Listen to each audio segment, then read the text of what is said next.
Magandang umaga po sa inyong lahat. Ito na po yung itinanim ko. Ayan. May kamuti, tsaka kamuting kahoy, tsaka okra, papaya, patula, sili, tapos lemongrass. Meron din yan.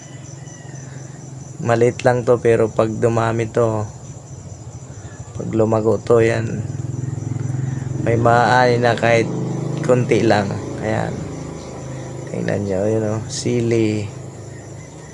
Ayan, maliliit pa, pero namumulaklak na yan. You know, may pang ano na, gulayan ng mga may hirap yan, no? Yan.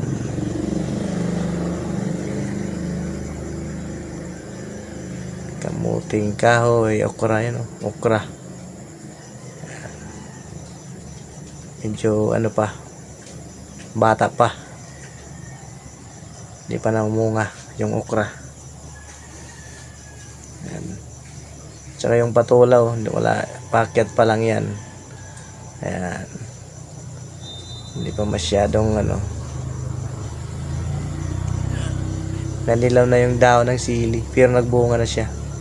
Ayan o, nilaw na, nanilaw.